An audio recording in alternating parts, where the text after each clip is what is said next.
a sporting new year to you wherever you are in the world watching us on Channel Sports tonight. Good to have you join us to talk sports.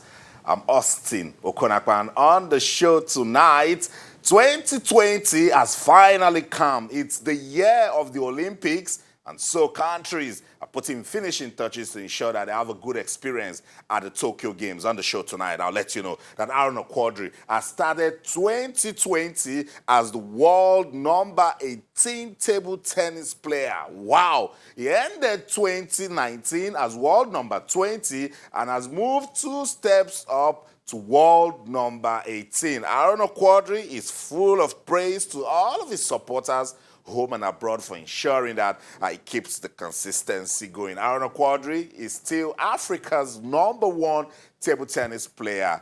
Now he's ranked number 18 in the world. We'll talk about that on the show tonight as we show some love to Aaron Quadri and his role in developing table tennis in Nigeria. On the show tonight, live game going down in the English Premier League. It's Liverpool taking on Sheffield United. It's going to be tough for Sheffield. But they are a decent side that can hurt any big team that shows complacency. Liverpool, by the way, the top of the English Premier League table. They are on a roll. They have not lost at Anfield in the last 50 games. How will Sheffield United do it tonight? But let's see what's going to go down in that one. Sheffield, they are 8th on the English Premier League table. Live game going down in the English Premier League. I'll give you updates on the show tonight. Special focus on sports tonight is athletics in Nigeria. Because it's 2020 now, we don't have any more time to waste. The Olympics is knocking. It's just days away. Now, the Athletics Federation of Nigeria were waiting to see the direction that they will take athletics to in 2020, knowing that the Olympics has come. But from an athlete perspective, I'm going to be speaking to somebody who has been around for quite some time, talking about athletics in Nigeria. He will join me later on the show. I don't want to tell you who he is now, but from an athlete's perspective, we want to know how athletics in Nigeria is doing. It's a Thursday night show, so Sonny Young is standing by to speak to us on the show tonight. More tributes pouring in for late NBA Commissioner David Stern, who passed on yesterday. Persons are saying, look, he did so much to develop basketball in the United States. I'm sure Sonny Young has some glowing tributes for Stern also on the show tonight. He died at the age of 77. Also, Sonny will talk to us as regards what's going on in the NBA season. The Bucks, they're still on fire. Yes, they're winning. And also, it's the end of a decade. 2019 has gone. But, of course, Sonny will tell us his top 3 sporting moments in 2019. I have a feeling Sonny will mention that incredible comeback of Tiger Woods that we witnessed in 2019. I don't know if he's going to talk about Ruiz Jr. knocking out Anthony Joshua. See, it's even difficult. June 2019, we cannot forget when Ruiz Jr. became the heavyweight world boxing champion after knocking out Anthony Joshua. Memorable sporting moments in 2019 will get our attention on the show tonight. On the show tonight, I'll tell you what's going on with grassroots basketball development. Kogi State, they're doing something for the local government. 21 local government featured at the 2019 Regional Basketball Championship. You know, I keep saying on this show that before we get to the federation, what about the states? What are they doing at the state? And engaging the local government is one good way to begin. We'll talk about that on the show tonight. We'll talk about grassroots golf. So there's a young Nigerian golfer. She says she wants to take the world by storm. She's a teenager and she's got big dreams. And this is the time to actually put her out there so that she can be motivated. We'll talk about it on the show tonight. Sports Tonight on your award-winning, sports-loving channels, television. Be part of the program. Yes, you can. You can talk to us. What are your expectations for 2020? We're still reviewing 2019 sporting moments, but I want to know your expectations for the new year. What are you looking forward to, particularly with sports in Nigeria? We had the president of the Nigeria Football Federation, Amaju Pinnick, on the show, on the morning show on New Year's Day, and he said it's going to be a crucial year for football in Nigeria. And I don't want distractions. What are your expectations for sports in Nigeria in 2020? Be part of the discussion on Twitter, channels_sports, Facebook, channels-sports. You can send us an email. It's posttonight@channelstv.com. All our top stories can be viewed on our website. It's channelstv.com, and on YouTube /channels web. Log on to m.channelstv.com and download the Channels TV app for any of those devices that you have right there. It's just to help you keep up with the pace, because it's a racy-pacey, action-packed world of sports. Once again, Happy New Year to you wherever you are in the world watching us. Welcome on board. Let's talk sports now. Let me let you know that at the grassroots, there's so much joy. There's no pressure there. You're going to feel raw passion. And that's what Essien is trying to tell us. She's a young Nigerian teenage golfer, and she says she wants to take the world of golf by storm, starting by winning the country's first gold medal at the 2022 Summer Youth Olympics. Targets she's already having right there. She's 13. 1-3. That's the way to go. She's been playing golf since she was 8. She's 13 now, and she's already got big dreams for the Youth Olympic Games in 2022. I keep telling us that if we want to get it right, let's go to the grassroots. This 13-year-old golfer developed a passion for the sport at the age of 5 and has been playing competitive golf since 8. Watching a boy play right here in Nigeria at the FCT, Abuja, and attended her first tournament not long after, before turning 6. Essien was the only teenage golfer to feature in the 2019 Nigerian Ladies Golf Open Championship, where she came 10th out of 177 participants. She finished in the 10th position. She made the top 10, 13-year-old. At the grassroots, we've got talents right there. In 8 years, she has represented Nigeria 11 times across Europe, Africa, and the United States of America, and she has won 17 medals. 13. She's not young playing golf. She's gathering experience because she's been doing it for quite some time. And that's why she can dream. So that's why we need to give more attention to grassroots sports development. I love this story, and we're going to keep rooting for Essien. We know Georgia Obo. She's also doing her thing. She's a teenager, also been there, done that with golf. Now we have Essien. We need more, and the grassroots is where we can get this. Let's listen to this young teenage sensation that says in the year 2022, she wants to give Nigeria our first medal at the Youth Olympics. Let's listen to her. You compete against yourself and not other players, which is very exciting. Since you compete against yourself and other people, even though your caddy is caddying for you, it's still your mistake. You're the one playing, so you can't blame your caddy or anyone for the mistake you made. It's very difficult to combine going to school and practicing for golf, because at school I have a lot of homework to do and to revise for tests. But in golf, I also have to practice a lot and get ready for tournaments. So it's very, very difficult to combine the two. But you'll be fine, girl. You will be fine. It's difficult, yes, but it takes determination. I love the fact that she's already dreaming. And yes, dreams do come true. Well done, Essien. All the best with your golf. Put that name down. It's one for the future. She says she will give us our first gold medal at the Youth Olympic Games in 2022. She's already competing. She's just 13.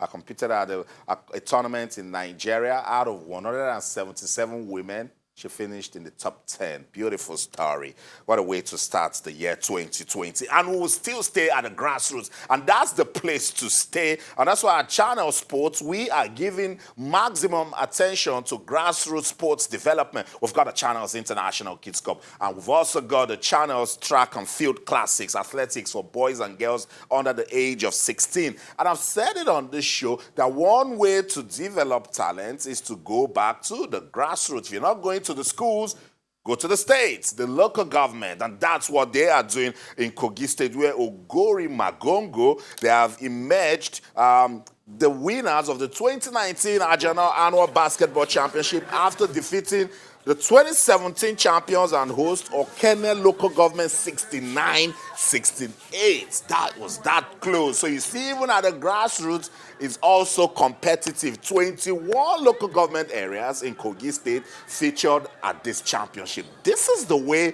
to engage the youth. Yes, this is the way to reduce crime in our society. This is how to make persons achieve their goals and live their dreams. They want to be champions. If we don't go to the local government, there's no way they're going to know them at the national level. So now that's what they are doing. Olumide Oyedeji is involved in this one, and that's his own way to say, look, we can come here, identify these talents, and then see ways that we can get the federation to come into it.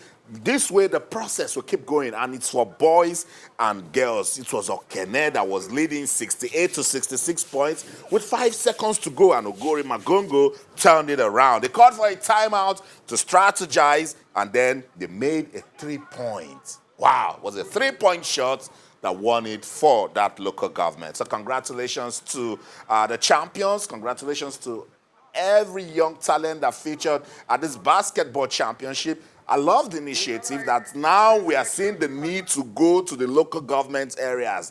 Talents are right there. All of those youths that don't have much doing, they just go to school, come back, and they sit at home and do homework and go and run errands for mommy and daddy.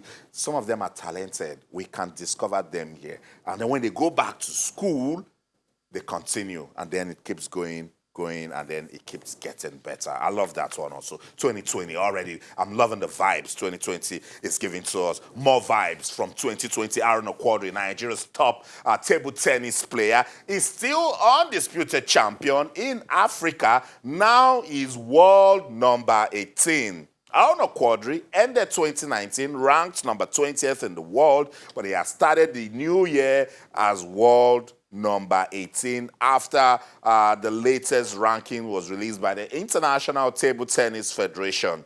Aaron Okwadri retained his status as Africa's best, and he's excited. He says this is the best way to get into the new year and that he will be motivated to do some more. He didn't stop there. He said thank you to all of his supporters, particularly those fans in Lagos that are always rooting for him when it comes to play. Aaron Okwadri showing that, yes, Omar Asa might come here and do a little bit of his tricks, but Aaron Okwadri is still the best table tennis player in Africa. Omar Asa of Egypt dropped to 29th from 28. He was 28 last year, but now he's 29. While the success story of Senegal's Ibrahima Dior continues. He has again moved from a previous best of number 82 to number 76. Nigeria's Olajide Omotayo dropped from world number 86 to 85 in the world rating. So good one coming for another Nigerian table tennis player right there. I love this story. I love what 2020 is doing to us. Let's go get some more vibes.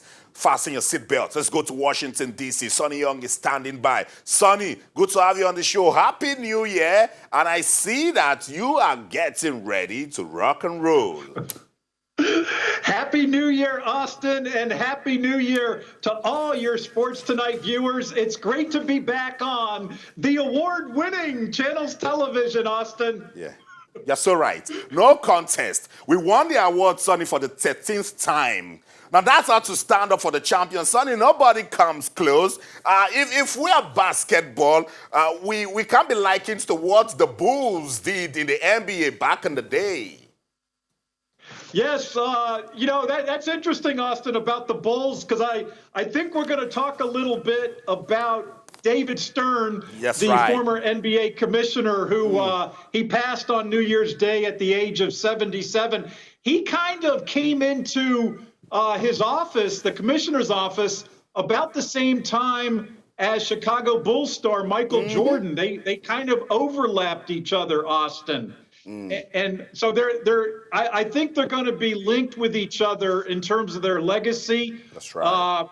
And we can talk a little bit about that, but I would have to say that Stern, a very interesting man, I don't think it's wrong to say he was a combative commissioner. He issued a lot of fines during his time, over 30 years as the NBA commissioner. Wow. Among those he fined, Austin, was Michael Jordan. Jordan apparently was wearing, I think, part of his Air Jordan sneakers on the court, and somehow they didn't fit the NBA dress code, and Stern fined him, which was a bold move.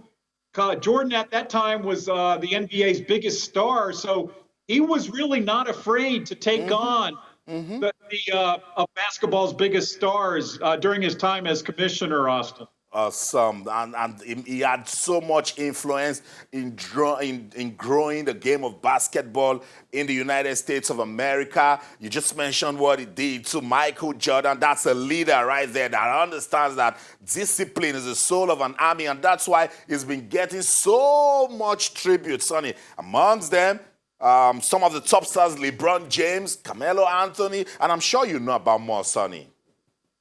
Yes, LeBron and Carmelo, Austin, they both described David Stern as a visionary. That was the word they used. They talked about his vision, and I think part of that vision included marketing savvy. He never saw the NBA as just a North American league. He wanted to expand it. He wanted to grow it into Europe, into Asia, into Africa. And on that note, Austin, I believe this new Basketball Africa League that is scheduled to begin play in March of this year, I don't think it would happen without the influence of David Stern. That's right. I think he really planted the seed for the NBA in terms of its overseas marketing. And just in terms of the financial aspects, the NBA, after David Stern left office, they estimate its worth at $5 billion. $5 billion. Wow.